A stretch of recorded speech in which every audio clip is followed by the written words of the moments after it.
you, Elaine, and thank you all for being here. My name is Don Tamaki. As a senior citizen on this panel, I'm so thrilled to be here. I was here 1969, so that's 49 years ago, 1 year after the founding of Asian American Studies. I really do want to tip my hat, thank really the founders of Asian American Studies. I want to tell you a little bit in my little talk about how profoundly influential Asian American Studies has been, not just on the individual professions and students who pass through, but on society as a whole.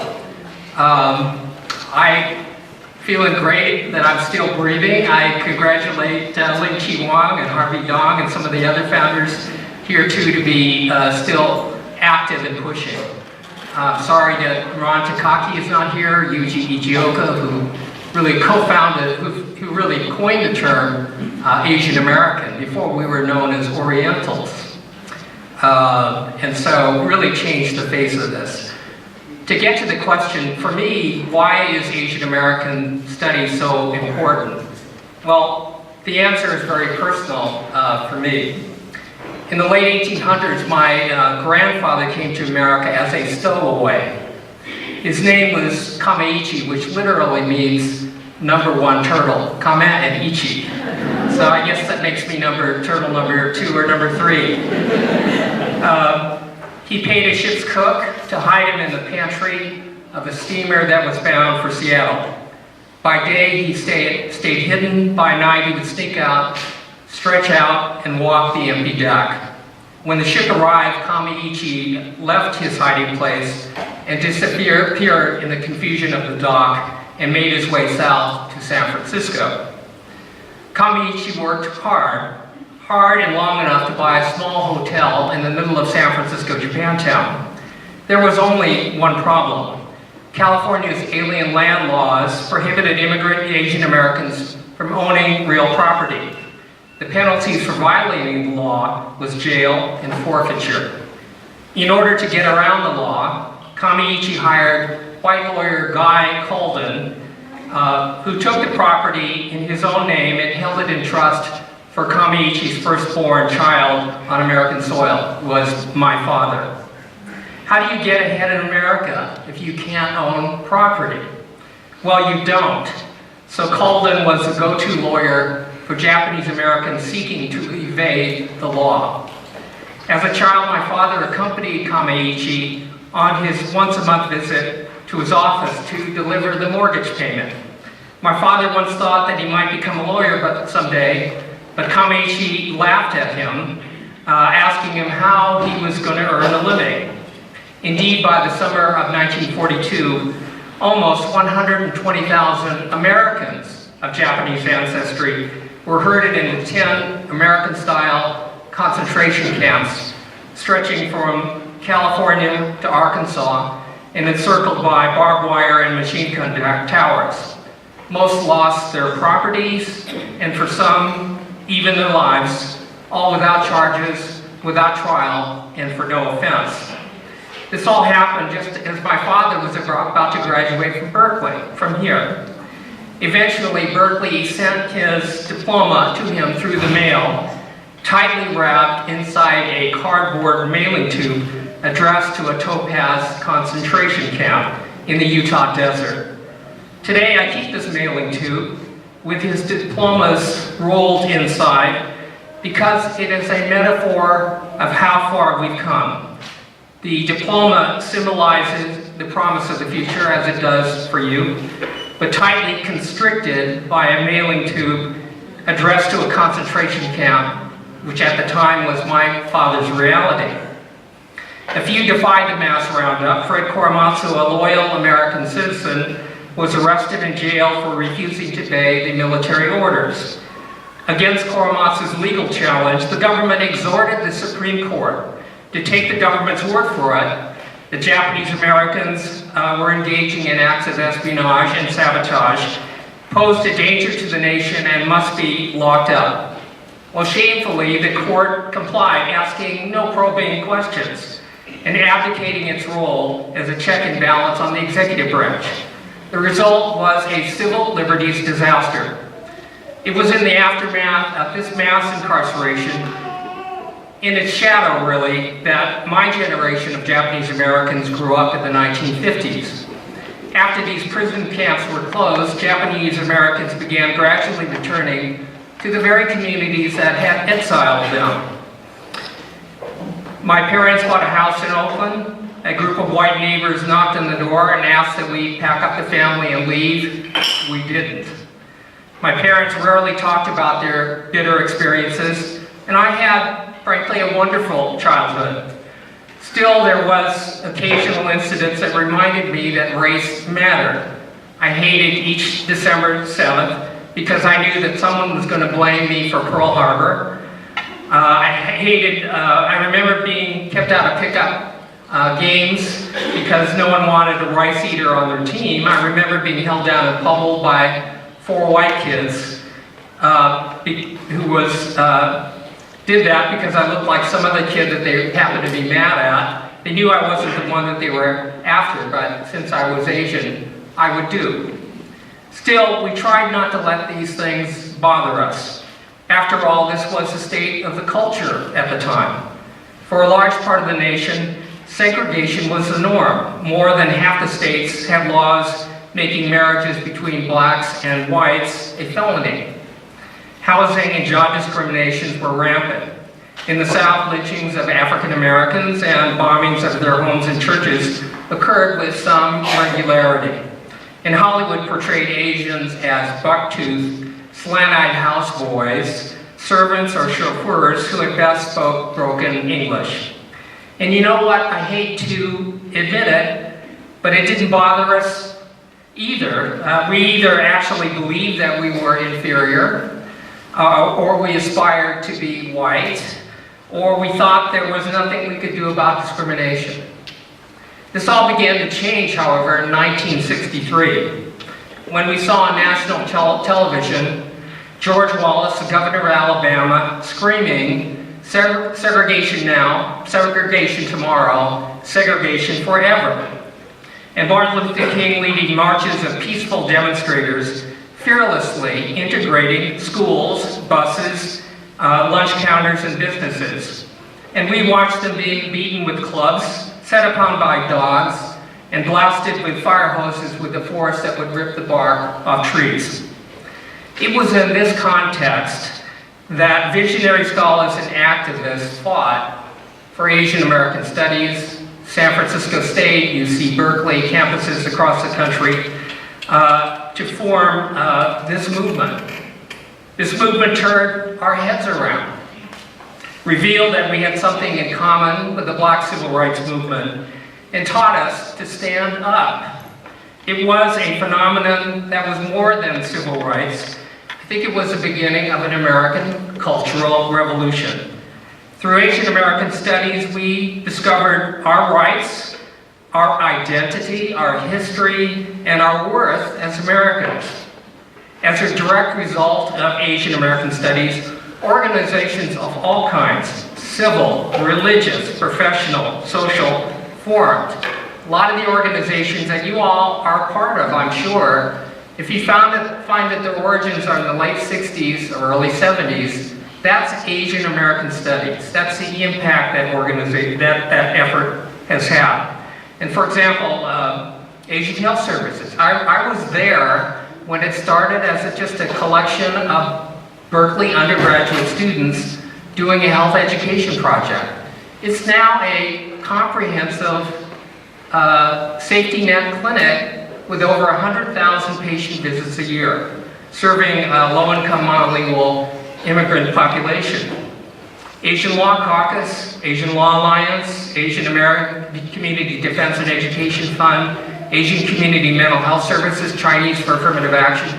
The list simply goes on and on and on as to how many organizations can trace their origins to Asian American studies. But despite all the change that had occurred during those times, change was not occurring fast enough. Here's an example of the state of society for the legal profession, which I'm most familiar. Not only was it hard to get hired after I got out of law school at Berkeley, There was also those little indignities that would just kind of ruin your day. Like the time my law partner, Dale Minami, asked the court to appoint a Chinese-speaking interpreter for his client, and the judge couldn't understand why Dale, a Japanese-American, was unable to translate for his Chinese-speaking client. This is all real, folks. Or when Dale inadvertently interrupted a judge holding forth in his judicial chambers with white lawyers. This is in Oakland. The judge, unaware that Dale was about to enter the room down the hall to his chambers, remarked, quote, "There are a lot of niggers in the courtroom today. Ha ha ha." You know, laughter. And as Dale entered the threshold of the door, judge was shocked, looked up, and said, "Oh, and a lot of chinks too." And so, and more laughter. And only Dale wasn't laughing. Instead, he and others vowed that someday soon, this culture was going to change. The culture was going to change. But the question was, how do you bring about that change? So we vowed to get involved in politics. I'm so glad Phil Ting is here. Especially the politics of judicial appointments, to integrate the bench. But nationwide, others, again influenced by Asian American studies, work to change the hiring practices, to make inroads in colleges, universities, schools, healthcare, government, businesses, the newsroom, the media, and so on. And by the mid-1980s, we even began rewriting our own history. Over 40 years had passed since the U.S. Supreme Court had ruled against Fred Korematsu. Professor Peter Irons, working with researcher Aiko Yoshinaga Herzig, stumbled upon secret documents from the Justice Department, the FBI, the Federal Communications Commission, and the Navy, admitting that Japanese Americans had committed no wrong, posed no threat, should not have been imprisoned, and characterizing the Army's claims that Japanese Americans were spying as, quote, intentional falsehoods. These reports were never presented to the court, having been suppressed, altered, or destroyed. It was on this basis, governmental misconduct, that a legal team of pro bono attorneys, led primarily by Asian American lawyers, successfully reopened Korematsu's case in 1983, wiping out his criminal conviction for defying the incarceration. Today, Asian Americans are accessing the mainstream as never before. Yet despite enormous progress, we often find ourselves cast as outsiders, as foreigners in our own country. Well, I'm happy about movies like Crazy Rich Asians. I'm also bothered that in 2018, such a film is actually groundbreaking. What is the fallout from the perception that we remain foreigners? Some events are merely exasperating, such as racist comments and rants that both ordinary people and high officials have stated that have gone viral in social media. I'm sure you've seen those many times. But some racial attitudes infect the decision-making arenas at the highest levels. In 2002, without trial and without much analysis of the so-called evidence, the media and government pronounced Los Alamos scientist Wen Ho Lee guilty of being a spy for China.